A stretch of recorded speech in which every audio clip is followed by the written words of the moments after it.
tignan mo, itong mga case operational plan na mga ganito, funded ito ng gobyerno. At hindi basta-basta pondo yung nakalaan para dito sapagkat kung titignan natin, sino ba yung target?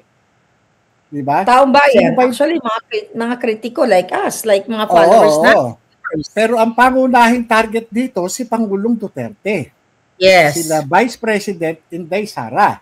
Kung mga ordinaryong mga criminal criminal groups, ang mga hindi aabot ng ganyang kalaking halaga.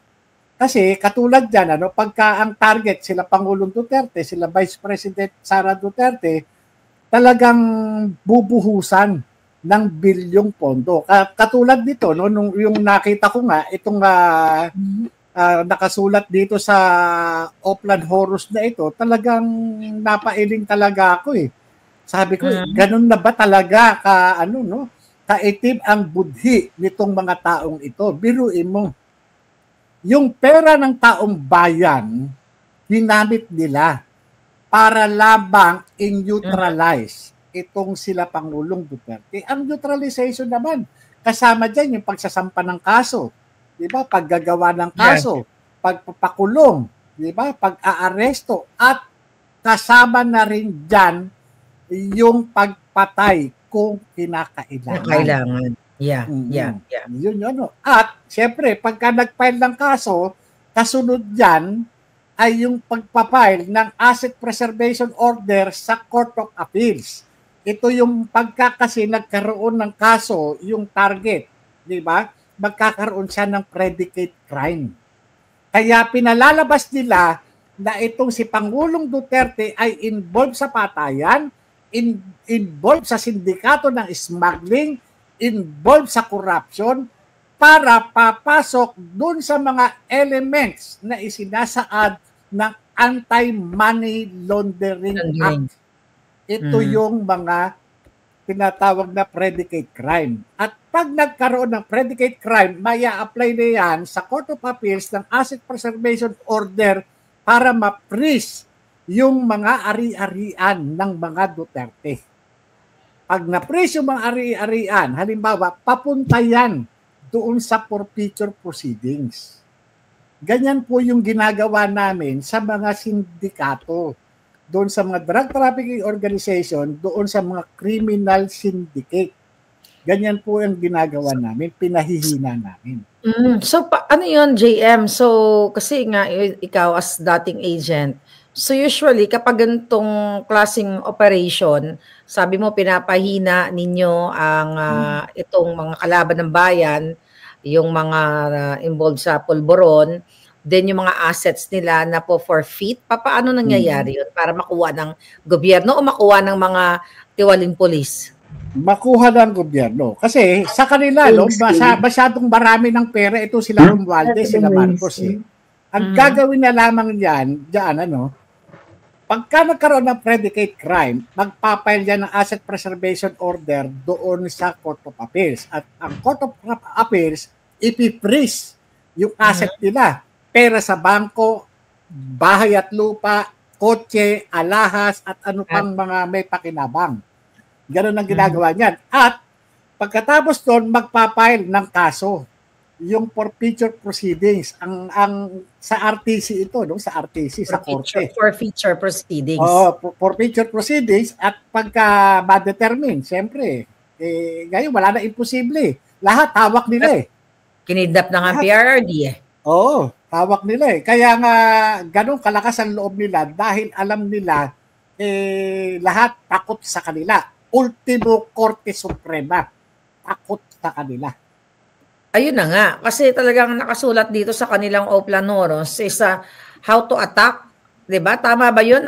Kung talagang mabuti yung kanilang alyansa, ay meron silang dignidad at natutuwa ang taong bayan sa kanila. Bakit nila kailangan pa magplano kung paano atakihin? At ito ay sabuatan, sabi dito, domestic investigation, the House, DOJ, NBI, COA, AMLAC. Ito nga yung sinasabi mo kanina, ongoing investigation on drug war and CF cases. Yung confidential fund cases. Yes.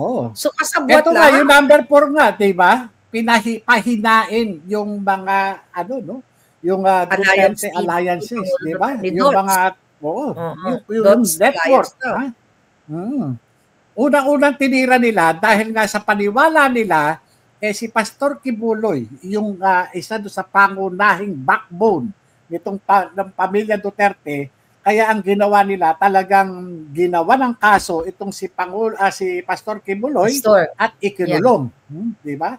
Pati yung kanyang yung TV network, di ba? Pati radio station. Yeah, 2023, di ba? Sinasabi ko na yan sa mga expose ko, talagang grabe. Kaya yan kasama yan. Kaya ngayon nakita natin yung big picture magmula nung lumabas itong Oplan na ito, no? Sapagkat itong Oplan na to ito yung blueprint. Ito yung blueprint. Sapagkat ang gumagawa lamang nito ay isang intelligence operator. Hindi po ito naiintindihan, hindi po kayang igawin ng isang ordinaryong tao. Ang nakakaalam po nito, ang gumagawa po niyan, operator. At ang mga nagtatrabaho rin, mga operator. Operator po ang mga gumagawa niyan. Kasi talagang malinaw, no, mga kapalangga, sa kanilang pag-atake na disqualify yung mga key candidates. Katulad na nga lang ni Senator Bongo at ni Sir Bato de la Rosa, ni Senator Bato de la Rosa. At syempre, yun na nga, pahinain at mag-counter daw ng disinformation campaign nila para i-shut down itong mga accounts, mga fake accounts. Ang according to them, ang Duterte accounts, pero ang totoo, sila ang maraming fake at saka troll accounts. So talagang, Jaya, nung nabasa ko to, talagang sabi ko, desperado na itong mga bangag na ito dahil, kung talagang meron silang unang-una, kandidato sila ng gobyerno, meron silang resources. At kung matino sila, hindi na nila kailangan gawin para atakihin tayo. Kaso lang, bagsak na bagsak ang approval rating, ang trust rating ng kanilang pinunong bangag. Kaya ang last resort nila is atakihin tayo. So, tama. Alam niyo, unang-una, yung plano na yan, kung titignan natin, mukhang matagal na ito di ba? Talagang, yan. Sabi ko nga 2023.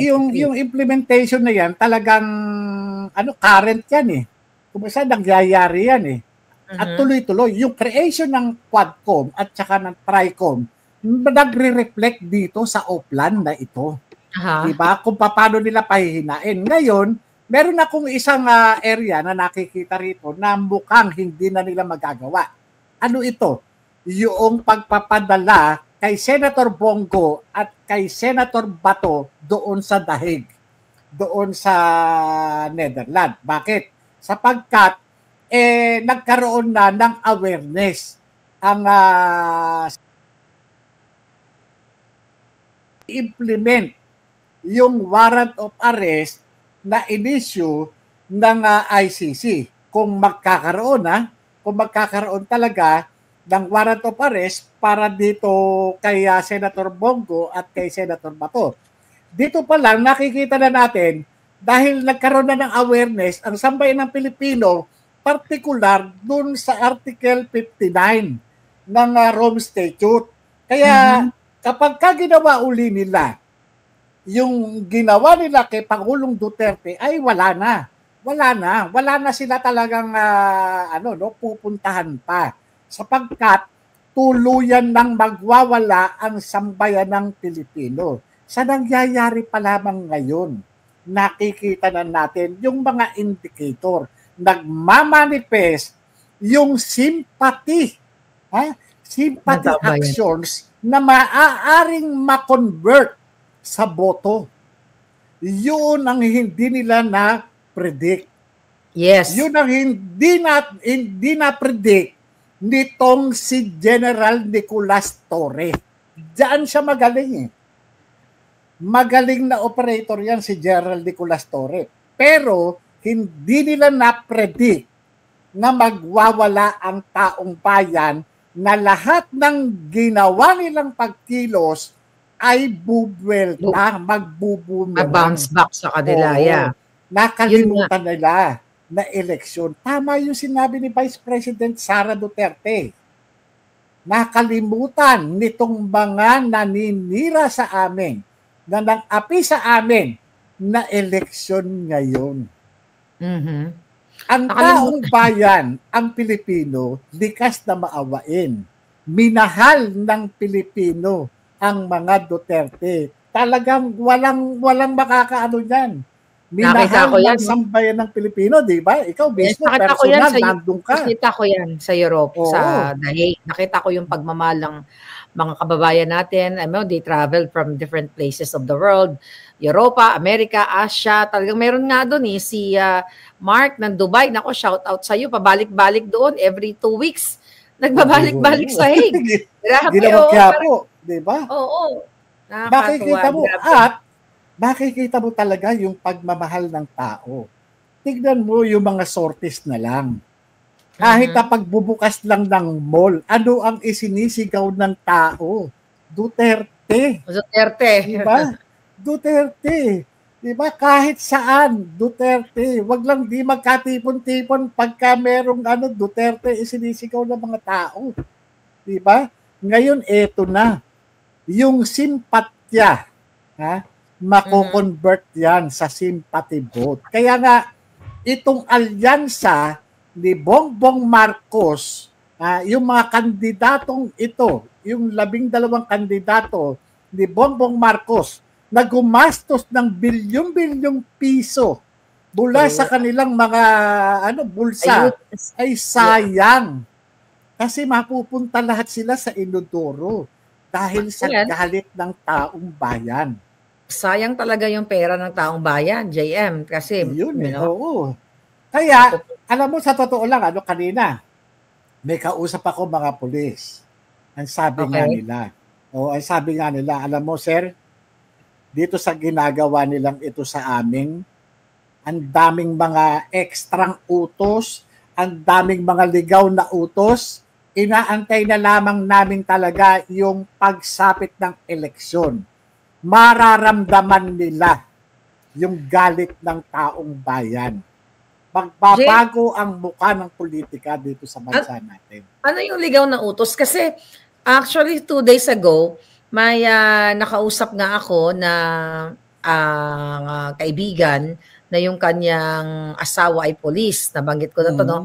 Na ito yung mga hindi pumapanig sa bangag na administrasyon o sa mga bangag na mga polis ay tinatamnan ng kaso or binubuhay ang mga kaso nilang tapos na or kinakasuhan sila. So ano yung ligaw na utos na binabanggit nitong ating mga kaibigang polis? Yung mga ligaw na utos pag-ayon doon sa nakikita nilang mali na ginagawa ng Administrasyong Marcos sa mga ginagawang mali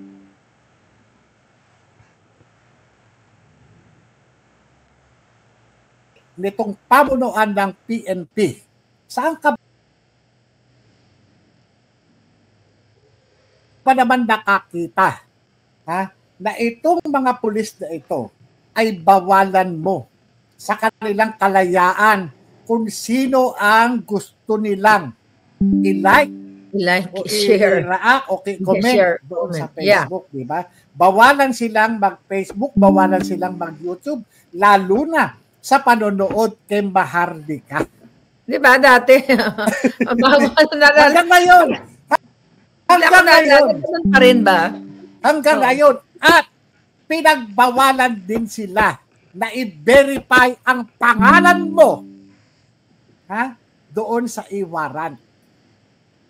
At sino bang mahuhuli na magbe-verify ng pangalan mo sa mga iwaran sa mga computers ay mananagot ang mga hepe nila. Hepe ang mananagot. JM, ano yun? Parang ano yung pinagbabawalan na i-verify ang pangalan sa iwaran? Kasi siyempre kahit papano, meron tayong mga kaibigan na hindi natin ng tulong para malaman natin yung mga status na mga pangalan natin, kung ilan na yung mga kaso natin, kung ano yung mga kaso natin, saan nakapile yung kaso natin. Yun po. Kapag natunugan na yung isang departamento o isang unit nakikipagkutsabahan kay Maharlika, mananagot yung hepe. Mananagot. Tinatakot nila. Grabe. Grabe natakot sila sa alindog ko. Wala naman akong power. Alindog lang, JM, no? Kaloka. Pero bago tayo magtuloy-tuloy ng diskusyon, dahil mahaba-haba ating diskusyon, gusto ko lang munang batiin si Nonoy, si Ronaldo Despe ng Mactan, Cebu, na talagang kasama nung taxi driver siya na nasa sakyan ng mga friends ko at talagang nakatutok daw sa akin. Kuya Nonoy, nako, thank you very much sa iyong panonood. Talagang kayo dyan sa Cebu, wag yung iboto yung wakwak nyo, ha? Oo, dyan. Nakakatuwa dahil talagang nakakaabot daw yung aking bibig sa kung saan-saan. Kaya naman talagang maraming salamat sa lahat ng mga taga Santa Fe, Bantayan, Cebu. Alright, so balik tayo. So JM, so hindi naman ba naaalarma itong mga hepe na ito o itong na matanggal sila dahil just in case na makausap ko sila. Actually, hindi ko pa sila nakakausap. Itong mga hepe na ito, well, sa iyo ko lang narinig, nala-alarma sila para i-verify ang iwaran ko. Bakit naman na-alarma? Bakit? Siyempre, nagtataka sila Bakit nalalaman mo kung saan kami kaso, sa ganito kami, nalalaman mo Kaya, sa kanila, siyempre, at pinagsabihan ang ayon doon sa ating mga yung mga kapatid sa pulisya, mga kapatid sa pakikipaglaban. Oo, ay sabi nga nila, mahirap kasi madadali pati hepe. Madadali. Kasi kumbaga, yung pagbibigay ng impormasyon sa iyo yun pakikipagkutsaba. Kumbaga, pakikipagkutsaba doon sa siyempre, yun ang nila. Hindi, kasi mga kababayan, sa hindi nakakasunod sa pinag-uusapan namin, kasi nga, doon sa, siguro napanood mo yun, JM, dahil binuking ko, yung mga kasong itinanim nila sa akin. Oo, kaya nga, bakit alam mo raw? Oo, akala, syempre JM, kahit na ikaw ay agent ng bayan at ikaw ay dating lingkod bayan, ako rin may mga agent ng bayan dyan na nakatago lang, na nagbibigay sa atin ng information at nagamit ko yung mga mga ebidensya, yung mga iwaran tayo na i-forward ko yun dito sa court ng California. At ayun na nga, talagang umiikot ang tumbong ni Saldico at ni Lisa Tanas, itong mga bangag na ito, kung bakit ko nalaman. So ngayon, tatanggalin nila yung mga hepe na yon? Kasi, nalaman nila. In the first place, silang nagtatanim ng kaso sa akin. Ano problema nila? Tila ang gusto ng gobyernong Marcos ay wala kang alam sa nangyayari o doon sa mga nakaabang na palaso laban sa'yo. Kumbaga sa para ka nagpapasyon show sa airport, bigla ka na lang kakabitan ng posas, parang gano'n ganun kasyungan. Pag bumalik, JM, neto tandaan mo susunduin mo ako dahil pagbalik ko ng Pilipinas, naka-jet ski ako. Naka-jet ski ako, hindi ako naka-aeroplano. Dapat sa Subic. China. Dapat sa Subic. Kaya nga, sabi ko nga, alam mo, eto nga, yan, nabanggit mo, na eto, China, o ano man, tayo daw, di umano, swelduhan ng mga Chinese, at tayo, nakikinabang daw sa mga narco, at saka sa Congo. Sana hinilabas nila yung ebidensya dahil sila yung nag-aakusa, di ba? Nilabas na nila yung ebidensya. Nasa kanila. Tayo, nilabas na natin yung pre-op, tsaka pre-op, operation to operate, yung 2012, no? Pre-op, at saka authority to operate, at saka yung memo. Yung memorandum. Inilabas ko na sa Senado yun, at inilabas ko na rin sa milyong Pilipino, yung pulboronic video niya. Tapos ngayon tayo, akasahan tayo na may binabayaran tayo ng China. Ilabas niyo mga jutang dyan na kayo. Kaya nga, alam mo, nagtataka nga ako doon sa director ng NBI na dapat sana ang pinagpapaliwanag ay yung nasa video na gumagamit ng white powdery substance suspected to be cocaine, Dapat yun ang pinagpapaliwanag, hindi yung messenger. Diba? Baliktad Sabi ko nga, saan ba naman tayo nakakita ng mga ganito, na paano titino ang gobyerno natin? Diba? Nawala na yung motu proprio nila eh. Yung kanilang authority na makapagsagawa ng motu proprio investigation, katulad nung nagkaroon ng pandadaya sa budget ng ng gobyerno para sa 2025. Doon talagang naging bulag, pipit bingi sila. Bakit hanggang sa ngayon walang pinagpapaliwanag na legislative employees patungkol diyan sa pagkakaroon ng ng discrepancy doon sa bicameral report at doon sa enrolled bill. 'Di ba? Bakit naging ganoong parang natameme itong National Bureau of Investigation sapagkat hindi naman nababago yung kanilang mandato. Hindi naman humihina, kundi pinalalakas pa. Nagtataka ako bilang isang dating alagad ng batas, bakit tila ganun kahina ang NBI ngayon samantala ang nakaupo ay dating judge ng Regional Trial Court. Maliban doon, dati pa siyang pulis. Nasaan? Wala. Nasaan yung giting ng NBI ngayon? Yun ang target ng NBI is si Maharlika. At saka yung mga vloggers. Oh, yes. Yung mga vloggers na kinakasuhan nila, kawawa din talaga yung dyan sa Pilipinas. I mean, alam mo, nakakalungkot talaga yung ginagawa nila samantalang napakalalaki ng sweldo nila. Kung titignan mo ano ang salary grade ng isang direktor ng NBI, kung hindi ako nagkakamali, salary grade 30. Di ba? Salary grade 30 yan. Biro mo ilan silang dyan. Diba? Ilan yung ahente. Oo, di ba? Enjoy nga lang nila yung pera ng bayan kasi wala naman, hindi sila nakaupo para paglingkuran ng taong bayan. Yang si Jolol Santiago na yan, makakainin nila ng lupa yan, hindi pa gumagawa ng tama. So obviously, ito ay talagang utusan ng mga bangag kung paano gipitin ng mga vloggers. Pero nga sabi nga namin ni Harry Roque, catch me if you can. Alam niyo, ang dami, ang daming mga mga commission commission offices na kagaya Civil Service Commission, Ombudsman, di ba? Mga constitutional commission yan. Yeah. Ombudsman, bakit tahimik sila? Di ba? Bakit tahimik? Well, diba? Pwedeng takot, pwedeng kasabwat. Ganun lang yan, takot o kasabwat. Oo Biro mo kada flag raising tuwing Lunes, mga nanunumpayan. Tatapatan sa watawat ng Pilipinas, panunumpa bilang empleyado ng o kawani ng gobyerno. Maglilingkod ng tapat. Biro mo, hindi ba sila kinikilabutan? Naglilipat ng tapat sa Addictus Benedictus. Ngayon, ngayon JM, may pa-concert sila sa Malacanang.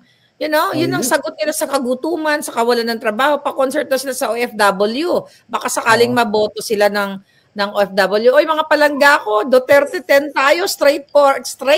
Huwag niyong iboto yung mga yawa, i-shoot nyo sa inodoro. Oo. Alam niyo, pati yung mga governor, marami nakarating sa atin, na impormasyon na itong mga governor at saka yung mga mayor, talagang kumbaga nakipagplantsahan na ng suporta dito sa mga alyansa nitong bangag administration. Pero yung mga karamihan di umano dyan sa mga governor at mayor, Duterte 10 pa rin daw ang susuportahan. Bakit? Sa takot sa kanilang mga constituents. Kasi binomonitor pala sila ng kanilang mga constituents. Mga nagtatanong din. Nagtatanong sa kanilang mga tauhan na kung ano yung lagay ngayon doon sa kanilang nasasakupan. Ang lumalabas, talagang galit ang taong bayan. Galit sila sa mayor nila, galit sila sa governor nila kapag ang sinuportahan itong mga kandidato nitong si Bongbong Marcos. Kita mo? Yan ngayon ang talagang natatakot sila dahil merong may tendency pala talaga silang masilat.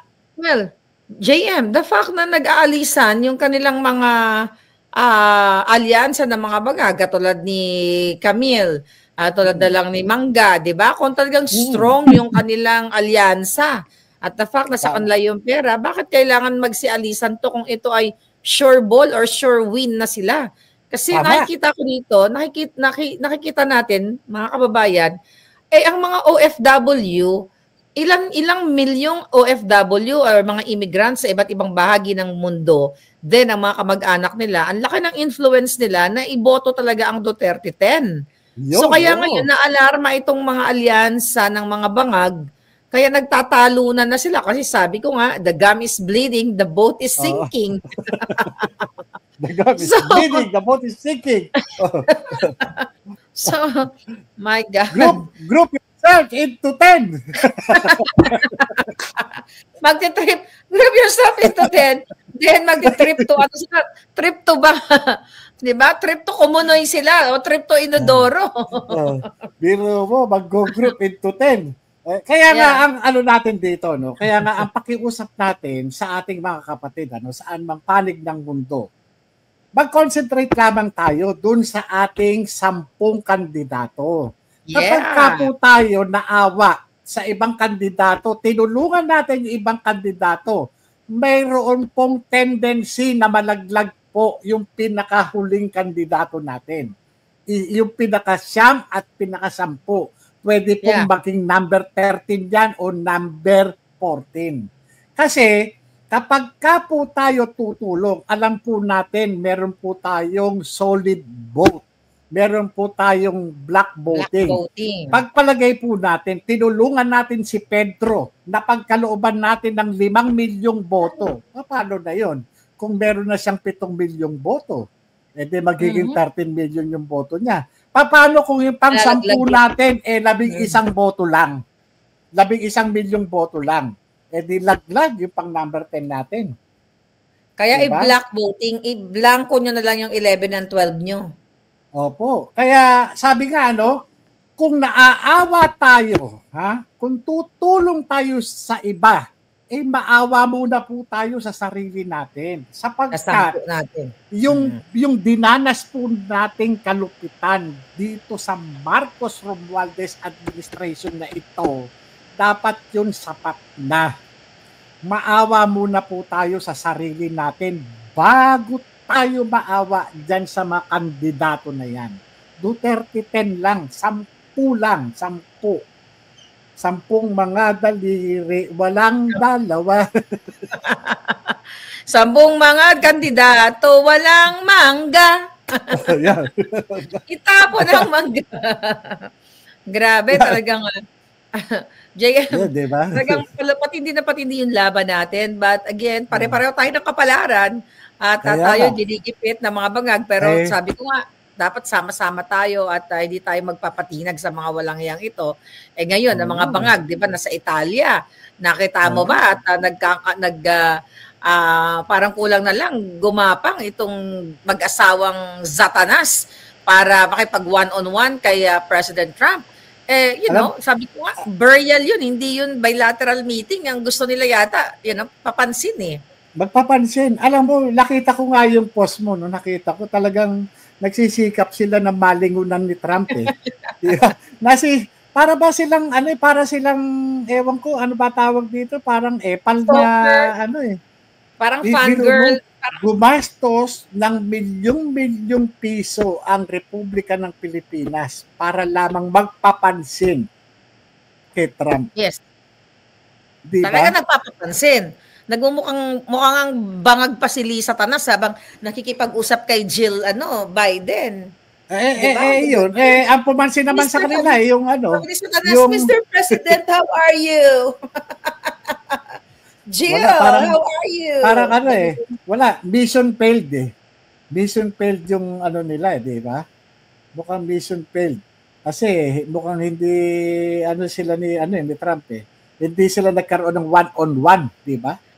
Alam mo kasi, ganito yan. Kung special sila, kung sila ay importante, dapat, kailan pa February, March, April, May na nakaupo si Trump. Hindi sana nagkaroon niya ng formal invitation. Hindi yung pupunta ka sa burial para salubungin mo, i-ambush mo yung tao, magpa-picture sila, tapos kukunin ng media, di ba? Kusang lumalapit daw si Trump sa mga bangag. So may mga ganong posting yung kanilang mga trolls eh. Hindi ganon. So sige, pagpalagay na natin nag-high. So what? Kung nag-high, ano yun? Big deal na? Pero alam mo, ang US, may mga DAPA sila rito, no? Yung mga Defense Armed Forces Attaché, may Police Attaché sila rito. Yes. At, yung mga yan yung mga nag-a-update nagre-report na bangag sa bangag. Hindi, President Trump. Regular yan. Binibrief yan, yung yan ang trabaho ng mga DAPA eh. Okay, may sasabihin ako sa'yo. Defense Force. Alam mo ba, even tayo mga vloggers, kilala na rin nila tayo. Oo. Niwala ka sa akin? Kami nakuha ko informasyon eh. Niwala ka na nakamonitor tayo. Not because dahil, gusto nila tayong gurgurin, but they know what they're talking about lalo na sa pulburon. So kaya alam, sabi ko sa iyo, yung mga kababayan, alam ni President Trump at not only President Trump, yung ibang mga world leaders, baka nga pati si President Xi, kilala si Maharlika at saka Agent Morales, huwag kayong pakasisiguro dyan, ha? JM, mamaya may bubulong ako sa iyo. Oo nga. Yes. Alam mo ba, siyempre, yung mga ganyan, balik tayo doon, sinabi mo mga attaché para mapaliwanag. Okay, go ahead. Yung mga Defense Armed Forces Attaché, mga Police Attaché, ito yung mga tao na itinalaga ng kanilang mga bansa upang pagbulan ng mga A1 information.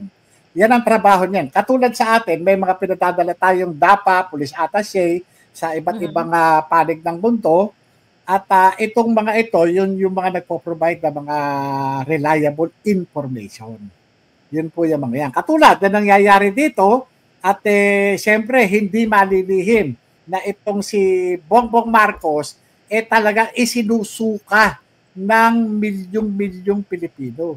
Majority na ng Pilipinos ang nagsumusuka sa kanya. Isinusuka siya. Kaya, yung mga world leaders, through dun sa kanilang Defense Armed Forces Attaches o Police Attaches, ino-orient sila.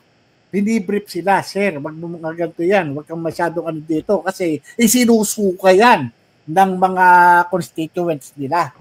Kaya yan, hindi malayo na hindi alam na itong si Trump, hindi malayo na nabrief yan. Kaya nga, di ba? Kung sasabihin ko sa'yo, JM ngayon, at sa harap ng mga taong bayan, na may mga, hindi na lang natin mga pangalanan kung anong bansa ito, na nakalagay yung mga pangalan natin doon at nakamonitor tayo, not because kalaban tayo, pero naniniwala sila sa atin, ha? Actually, nakalagay ang ating mga pangalan. Ikaw, si Sas, ako, yung mga vloggers na iba pa. Nagulat talaga ako. Ito talagang A1 information. Ayan, tataranta na naman ng mga bangag. Na nakaplataforma yung mga pangalan. Si Maharlika nangunguna.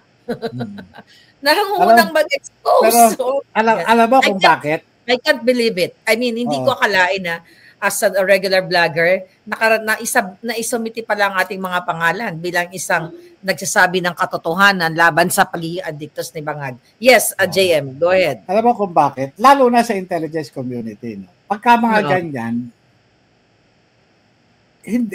sa intelligence community, ang isang tao o grupo o individual, hindi itinuturing na na basura. Lahat yan importante. Lahat yan pagkukunan nila ng materyales later on. Kaya ito halimbawa, lahat ng bagay na nasa paligid, gumagalaw o hindi, organic or non-organic, lahat yan may gamit sa intelligence community. Later on, pwede nilang i-activate yan. Pwede nilang i-tap para ma-utilize. Lahat yan, kumbaga sa talagang ginagather lahat nila yan. Totoo yan sinabi mo kasi ako talaga nagulat ako nung na-receive ko yung information. na naka-folder pa yung mga pinagsasabi natin. Pinagsasabi mo. Lalo sa atin, ano? Lalo sa atin. Kasi hindi isang lang karaniwang issue eh. Yung issue kasi na kinapalooban natin, yung aksidenteng na involve yung kamalayan ng buong mundo, lalo na doon sa internal security threat. Kaya diba? No wonder, alam na ng mga world leaders. Eto mga kababayan para magkaroon kayo ng juice ngayon. Talagang may substance ang pag-uusapan natin. Ito hindi ako makapaniwala. Hindi lang isang world leaders, hindi lang isang world leader. Pero naloka talaga ako, JM. Yung mga pangalan natin, talagang lahat pala ng mga sinasabi natin, lalo na patungkol sa pulboronic ni Bangag, talagang dinodokumento nila. Dinodokumento pala yon. Ikaw ako kasi hindi ko pwedeng sabihin yung nalalaman ko. Ikaw na lang as agent, yung nakarating, my God, I can't believe it, yung unang-una parang really, itong mga taong ito, ganito, ganyan, may ganun silang record about sa pinagsasabi ko. So, na-amaze talaga ako. Kaya i-explain mo sa ating mga kababayan as intelligence agent, as an agent. 'Di ba? Ito ba ay talagang ginagawa itong mga gantong klaseng mahalagang impormasyon nire-record katulad na nga isang testigo, isang vlogger like me and you. 'Di ba?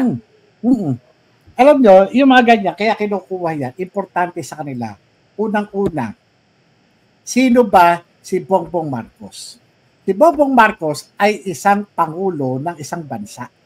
Merong capability na maglabas-masok sa kanilang bansa gamit ang diplomatic pouch.